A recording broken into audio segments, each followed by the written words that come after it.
en cette semaine où l'actualité a été dramatique, je pense qu'il est utile de voir comment la presse française a présenté les événements de Gaza. Et donc, mercredi, j'ai acheté Libé et Le Monde, et j'ai regardé comment ils ont couvert ce conflit. Alors, Libération, vous avez ici à la une, autopsie d'un fiasco. Mercredi matin, autopsie d'un fiasco. Un fiasco, c'est quoi? C'est une opération qui a raté, qui a échoué. Et donc, on est là en train de se préoccuper, mon Dieu, ces pauvres Israéliens, ils ont échoué dans leur truc. Comment c'est possible? Je pense qu'au moment où il y a un tel drame et un tel crime, une telle violation du droit international, c'est pas de fiasco qu'il fallait parler, de drame, de tragédie, de crime, enfin il y a beaucoup de possibilités. Ça montre déjà tout un point de vue. Et ça va être confirmé dans les pages intérieures, puisque vous avez deux pages ici, 2 et 3, bon, qui sont une analyse détaillée des raisons du désastre. Et là, on va prendre 2-3 citations. On commence par dire qu'il est difficile d'expliquer pourquoi l'opération a dégénéré. Déjà, ce mot dégénéré, ça veut dire que c'est une bonne opération, mais elle a dégénéré. Déjà, tout de suite, un mot qui piège le lecteur. Ensuite, on commence rapidement par dire qu'évidemment, le navire principal, c'était une organisation humanitaire islamiste, proche du gouvernement islamo-conservateur turc. En avant la diabolisation. Tant que le gouvernement turc était un allié fidèle et le doigt sur la couture de l'Europe et des États-Unis, on n'allait jamais lui appliquer toutes ces étiquettes charmantes. Mais là, maintenant qu'il prend ses distances et qu'il commence à résister, on y va. Alors, un peu plus loin, on nous pose le grand dilemme. C'est qu'est-ce qui s'est passé? Les soldats ont-ils fait usage de leurs armes pour éviter le lynchage, comme l'affirment les autorités? Pauvres soldats d'élite, entraînés, super entraînés, comme on l'a vu, avec tous les équipements, avec toute leur technologie, avec toutes leurs armes, et les pauvres, ils avaient peur de se faire lyncher. Bien. Il y a une autre hypothèse, rassurez-vous. L'autre hypothèse, c'est ou bien y a-t-il eu un usage disproportionné de la force? Cette hypothèse-là, elle est encore plus dégueulasse que la première, parce qu'en réalité, l'usage disproportionné de la force, c'est un concept très précis en droit international. J'ai fait des études de droit, et le premier en France qui a employé cette expression, c'est votre cher président, qui a employé exactement ces mots-là, usage disproportionné de la force, et lui aussi est un avocat de formation. Donc, ou bien c'est un ignorant, ce que je ne crois pas, ou bien c'est un menteur. Parce que usage disproportionné de la force, ça renvoie à quel concept? Ça renvoie à la légitime défense. Il y a des textes très précis dans le droit qui disent que quand vous êtes attaqué, vous avez le droit de vous défendre, c'est légitime, mais de façon proportionnée. Vous ne pouvez pas exagérer. Si on vous prend votre portefeuille, vous ne pouvez pas sortir votre revolver et abattre la personne, surtout si elle s'enfuit. Par contre, si vous êtes menacé, si vous êtes en danger, là, ça peut être proportionnel. Donc, M. Sarkozy, en employant le terme de usage disproportionné de la force, fait semblant de critiquer Israël et en réalité le justifie et se comporte en complice d'un crime de guerre, d'une violation du droit international, d'une violation de toutes les conventions de l'ONU. Il se comporte en complice de criminels de guerre, ça doit être dit clairement tout président qui est. Libé recopie Sarko, qui recopie Israël, et donc on est vraiment dans la belle info indépendante. Et on n'a que les points de vue des Israéliens, et des colonnes et des colonnes. On a même, on cite un quotidien israélien qui dit que, en fait, cette petite organisation turque imprégnée de fanatisme religieux a recruté plusieurs centaines de militants et a poussé Israël dans un piège. Vous voyez, là, je venais de dire, il faut se faire passer pour la victime. Ce n'est pas les pauvres humanitaires qui ont été arrêtés illégalement et torturés et traités comme ça. Non, c'est Israël, le pauvre, qui est tombé dans un piège. Bien. Alors, ça, je vous le disais, ça continue. Évidemment, on se pose la question, est-ce qu'on va un jour entendre les victimes? Oui.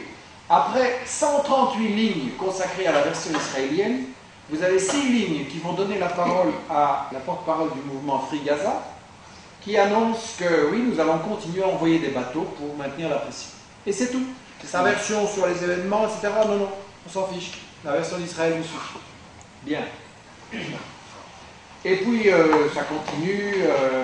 Et alors, le bouquet à la fin, c'est, je cite, « Ce fiasco accroît l'isolement diplomatique d'Israël et porte un nouveau coup à un processus de paix avec les Palestiniens qui peinait à démarrer. » Alors ça, c'est extraordinaire. On est là depuis 30-40 ans dans agression sur agression. On chasse les gens de leur territoire, on leur vole leur territoire, on refuse les négociations, et il y a un processus de paix qui peinait à démarrer. Les gens de Libé ne sont pas des ignorants non plus, donc c'est des menteurs, parce qu'il n'y a pas de processus de paix. C'est juste une phrase de la propagande israélienne pour dire, pendant qu'on vous agresse, qu'on vous prend vos maisons, qu'on tue vos femmes et vos enfants, restez calmes parce qu'il y a un processus de paix. Et Libé est complice de ce mensonge-là. À côté, vous avez un édito absolument pur de M. François Sergent, qui fait semblant au début de critiquer Israël. On est mercredi, donc là, évidemment, quand les événements sont aussi graves, il faut être un petit peu défensif. Il faut lancer 2-3 petites critiques très superficielles à Israël. Et donc, on dit qu'en fait, Israël devrait quand même admettre qu'il peut commettre des erreurs. Mais non, M. Sergent, ce n'est pas une erreur. La politique qui est faite là par Israël, c'est absolument pas des erreurs. C'est en fait une politique délibérée, systématique. Il faut que la vie à Gaza soit impossible, donc le blocus, qui est illégal en droit international, qui est un crime, pour affamer les gens, pour les obliger à se rendre ou à partir. Et donc, ce n'est pas une erreur, c'est une politique délibérée. Et les gens qui veulent briser le blocus, évidemment qu'il faut les agresser, les briser et les empêcher.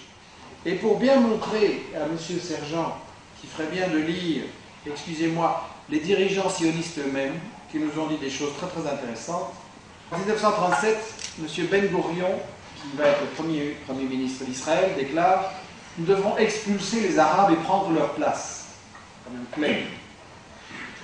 Ce n'est pas une erreur. Ils appliquent ce qu'ils ont toujours dit, ce qu'ils ont toujours prévu. Vous avez encore le même Ben Gourion, qui l'a reconnu d'ailleurs à la fin de sa carrière, il a confié « Si j'étais un leader arabe, je ne signerais jamais un accord avec Israël, c'est normal, nous avons pris leur pays, pourquoi devrait-il l'accepter ?» Et encore une petite dernière pour la route, là, elle est de Netanyahou. Il a déclaré en 1989 qu'Israël aurait dû exploiter les événements en Chine lorsque l'attention du monde s'est focalisée sur ce pays pour mettre à exécution des expulsions massives parmi les Arabes. Voilà, ça c'est la vraie politique d'Israël, pas les phrases sur le processus de paix. Et ça se fait étape par étape, toujours avec un déguisement et des prétextes, toujours avec les principes de la propagande de guerre, nous nous défendons, nous sommes encerclés, etc., etc. À côté de ça, vous avez, à la fin de cet édito de François Sergent, vous avez cette conclusion sublime: l'Europe et les États-Unis feraient bien de s'occuper des désespérés de Gaza pour rendre justice aux Palestiniens. Non, non, pour la sécurité bien comprise d'Israël.